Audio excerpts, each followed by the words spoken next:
नमस्ते विद्यार्थियों।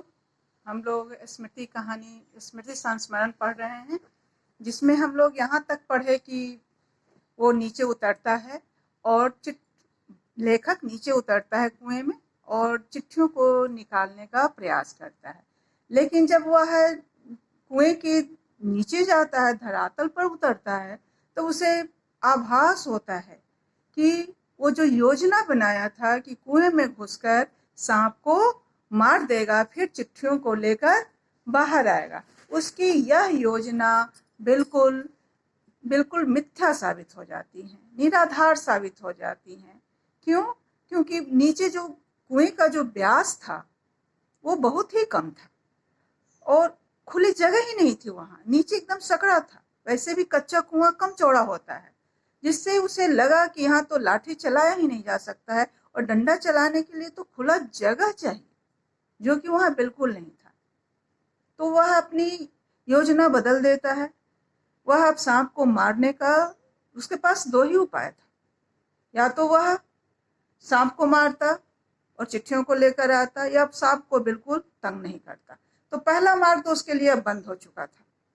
अब बचा था दूसरा मार्ग, जिसमें वो उसे चिट्ठियों को निकालना था, और इसलिए वो सांप को मारने का प्रयास छोड़ दिया था।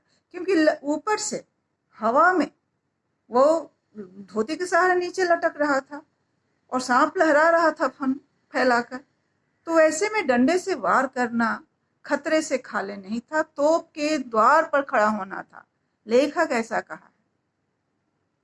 अब वह चिट्ठियों को निकालने का प्रयास करेगा, लेकिन लेखक ये निर्णय कर चुका था, वह घातक मुद्रा में भी था। दोनों अपने अपने मोर्चा संभाल लिए थे, लेखक भी और सांप भी। लेकिन लेखक स्वीकार करता है कि उसका मोर्चा कमजोर था, इसलिए वह पहले वार कभी नहीं करेगा, ऐसा निर्णय कर चुका था। अब थी कि चिट्ठियों को वो कैसे निकालेगा।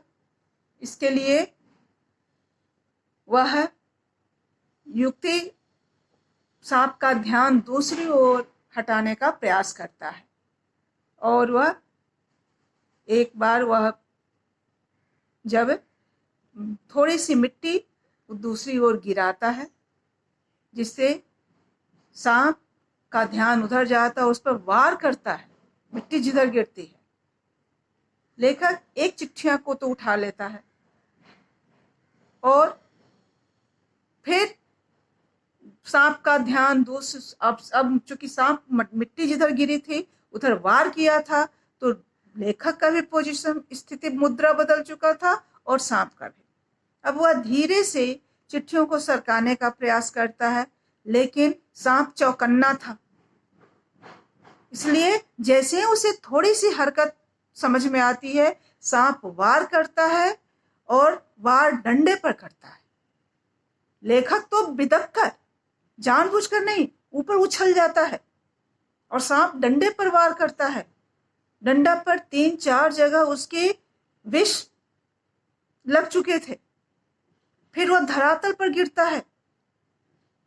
अब छोटा भाई को लगा ऊपर, जैसे भाई का उसका अंतिम समय आ गया। सांप उसे डस लिया और वह एक बार चिल्ला उठा। लेकिन लेखक जब धरातल पर खड़ा होता है और वह सांप के वार से बच जाता है, तब उसका साहस और बढ़ जाता है और उसे लगता है कि अब तो वह चिट्ठियों को निकाल ही लेगा। सांप अपना सर्टिफिकेट दे चुका था, अपनी शक्ति का सर्टिफिकेट दे चुका था। वैसे लेखक की सांप के सामने उस लेखक की शक्ति कम थी। लेखक कह रहा है कि सांप के सर्टिफिकेट की उसकी जरूरत नहीं थी, वह तो पहले ही उसकी शक्ति को मान चुका था। और यह भी कह रहा है कि उसका डंडा पहली बार इस तरह से अपमानित हुआ था कि किसी सांप ने उस पर 3-4 जगह विष छोड़े हों। या फिर एक और ऑप्शन कहता है कि शायद बबूल का जो उसका डंडा था, वह सांप का उपहास कर रहा था कि तुम्हारे विष का हम पर कोई प्रभाव नहीं पड़ता है। इस तरह से लेखक की मन की बात है। वह चिट्ठियों को थोड़ा सरकाने का प्रयास किया। चिट्ठियां कुछ तो सरकी, लेकिन अभी भी सांप घातक मुद्रा बनाए हुए ही था। चिट्ठियों को तो निकालना ही था। लेखक एक बार फिर प्रयास करता है कि वह सांप के पास से चिट्ठियों को हटाए, और इस बार जब वह चिट्ठी को हटाने का प्रयास किया तो सांप फिर डंडे पर वार किया। वार ही नहीं किया, उससे चिपट भी गया, और उसका पूंछ, जिसमें कि गांठ बंधा हुआ था, गुंजलक मारता हुआ उसका पूंछ लेखक के हाथ से सट गया। कह रहा है कि वो बहुत ही ठंडा था। और फिर एक बार सांप वार किया डंडे पर, से चिपट भी गया, डंडा छूट गया, लेकिन लेखक चिट्ठियों को उठाने में सफल हो गया। दोनों चिट्ठियों को उठाया, एक चिट्ठी पहले उठा चुका था। इस तरह से वह तीनों चिट्ठियों को उठा लेता है, और सांप, अब डंडा सांप के पास है, वो उसे चिपटा हुआ है, लिपट गया है उससे। तीनों चिट्ठियों को वह उठा लेता है, उसको धोती में बांध देता है, और छोटा भाई को कहता है कि वह धोती को ऊपर खींच ले। छोटा भाई धोती को ऊपर खींच लेता है। लेखक का कहना है कि यहाँ उसकी जीत तो हो चुकी थी, यानी उसका काम पूरा हो गया। अब डंडे को लेना था सांप के पास से। बच्चों देखो कितना चिट्ठियों को निकाले, अब डंडा भी नहीं छोड़ेगा। उस डंडे से इतना लगाव था, इतना मोह था कि वह डंडे को छोड़कर नहीं जा सकता है। इसलिए वह डंडे को लेने का प्रयास करता है। फिर एक बार सांप का ध्यान भटकाना चाहता है,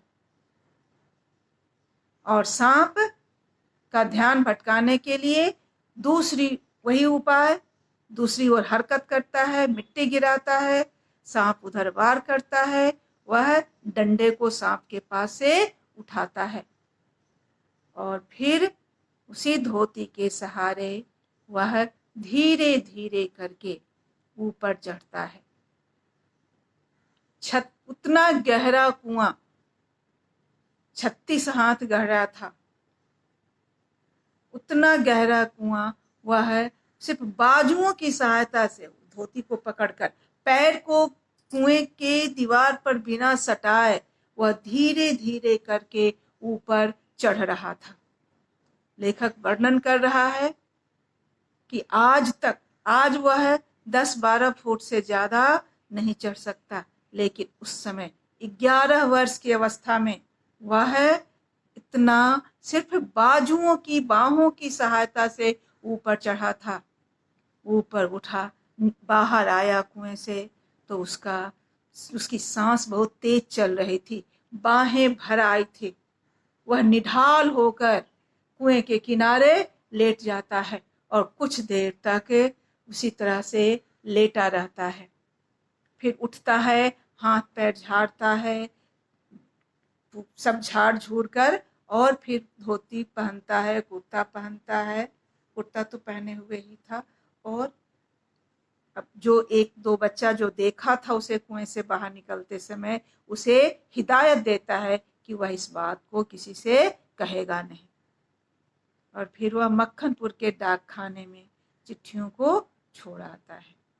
बाद में जब 1915 में वह मैट्रिक करता है, 10th की परीक्षा पास करता है, तो इस घटना को अपनी माँ को सुनाता है।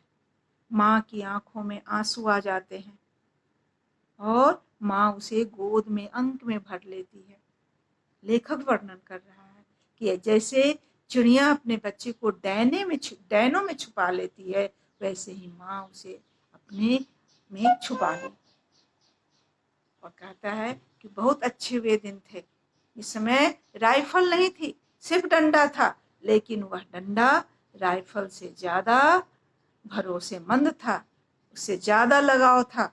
और सांप का शिकार तो वास्तव में बहुत भयंकर और रोमांचकारी था। इस तरह से लेखक अपने बचपन की एक घटना का वर्णन संस्मरण की शैली में किया है। संस्मरण हम लोग पढ़ लिए, अब प्रश्नों पर चर्चा करेंगे।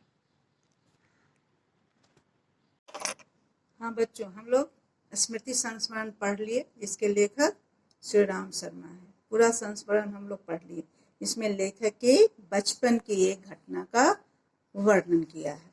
अब कुछ प्रश्नों पर चर्चा आज हम करेंगे। पहला प्रश्न है, अभ्यास के ही प्रश्न है। भाई साहब के बुलाने पर घर लौटते समय लेखक के मन में किस बात का डर था? लेखक क्यों डरा हुआ था जब भाई साहब ने लेखक को किसी से बुलवाया, गांव के ही किसी आदमी से खबर भेजा? तो बच्चों इसका उत्तर में लिखेंगे, भाई साहब के बुलाने पर घर लौटते समय लेखक के मन में डर था कि कहीं कोई उसकी बदमाशी का, उसकी शैतानी का शिकायत भाई साहब से कर दिया होगा। बदमाशी तो वह करते ही रहता था, तो डर था कि कोई शिकायत कर दिया होगा, और शिकायत जब भाई साहब के पास जाएगी तो लेखक की पिटाई होगी। और यह भी डर लग रहा था चूंकि जिस समय उसे भाई साहब बुलवाए थे उस समय वह झरबेरी का बेर तोड़कर खा रहा था, चोरी चोरी, अपने दोस्तों के साथ और दोस्तों के साथ। छोटा भाई भी था, तो उसे डर था कि कहीं कोई ये बात तो जाकर भाई साहब से नहीं कह दिया, शिकायत नहीं कर दी कि वे झरबेरी का बेर तोड़कर खा रहे हैं, और भाई साहब के पास अगर इसकी शिकायत जाएगी तो लेखक की पिटाई होगी। इसी बात का डर था कि घर जाने पर उसकी पिटाई होगी। अब दूसरा प्रश्न है, देखिए, मक्खनपुर पढ़ने जाने वाली बच्चों की टोली रास्ते में पड़ने वाले कुएं में ढेला क्यों फेंकती थी? मक्खनपुर पढ़ने जाने वाले बच्चों की टोली रास्ते में जो कुआं पड़ता था उसमें ढेला फेंकती थी। बच्चों दोनों बात लिखेंगे। प्रारंभ में तो लेखक की इच्छा हुई थी कि वह कुएं में झांके और ढेला फेंककर उसकी प्रतिध्वनि सुने। ये लेखक की इच्छा हुई थी। पहली बार जब ढेला फेंका गया था तो बच्चों को नहीं मालूम था कि उसमें सांप रहता है। वो ढेले की प्रतिध्वनि सुनना चाहते थे कि फेंकने पर कैसी आवाज होती है। इसके लिए वे कुआं में ढेला फेंके थे। सबसे पहले लेखक फेंका था, और उसके बाद अब जब वह ढेला फेंका तो ढेले की प्रतिध्वनि सुनाई नहीं दी, सांप की फुसकार सुनाई दी। बच्चे चकित हो गए, लेकिन फिर से ढेला फेंका गया, फिर फुसकार आई, और अब यह बच्चों के लिए खेल बन चुका था। प्रतिदिन बच्चे जब स्कूल जाते रहते, लौटते रहते, तो रास्ते में जो कुआं था उसमें प्रतिदिन ढेला फेंका जाता। हर बच्चा उछल उछल कर एक एक ढेला फेंकता, और हर बार ढेला फेंकने पर सांप की फुसकार आती। वह क्रोधपूर्ण फुफकारता, और उसकी आवाज सुनकर बच्चे वहां कहे लगाते, जोर जोर से हंसते। अब बच्चों के लिए सांप की ढेला फेंकने के बाद सांप की फुसकार सुनना एक आदत सी बन गई थी, और उनके लिए यह अब यह एक खेल थी।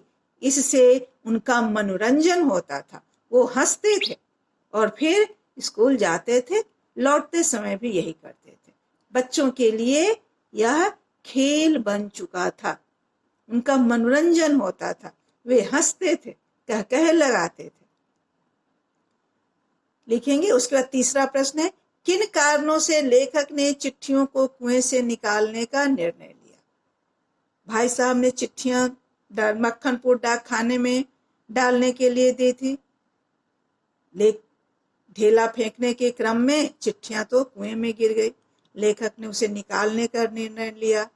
बड़ा कारण था कि अगर वह झूठ बोलने आता नहीं था, अगर वह सच बोलता तो भाई साहब से रुई की तरह उसकी धुनाई होती, यानी बहुत पिटाई होती।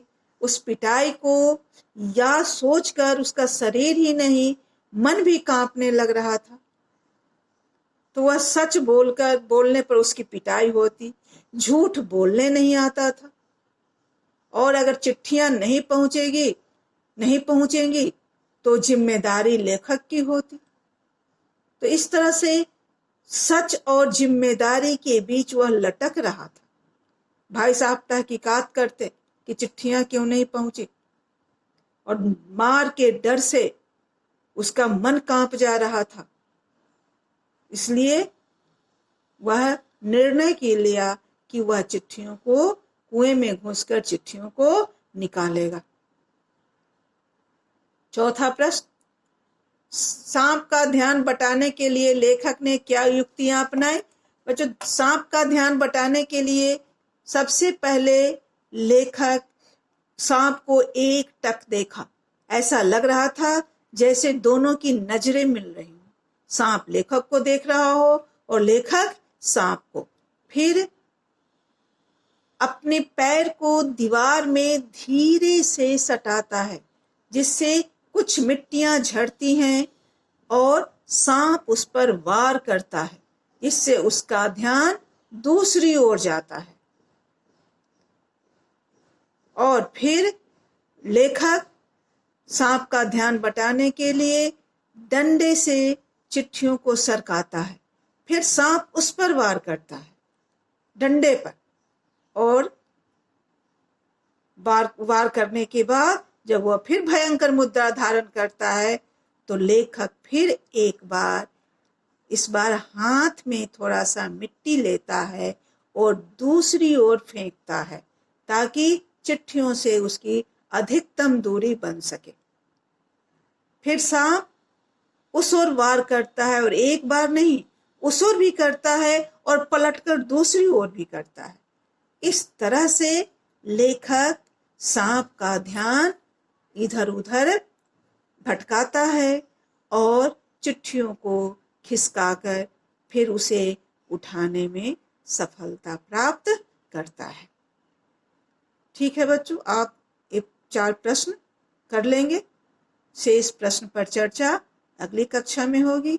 आप एक बार पाठ पढ़ेंगे, फिर प्रश्नों का वीडियो देखेंगे और फिर प्रश्नों का उत्तर लिखेंगे। धन्यवाद।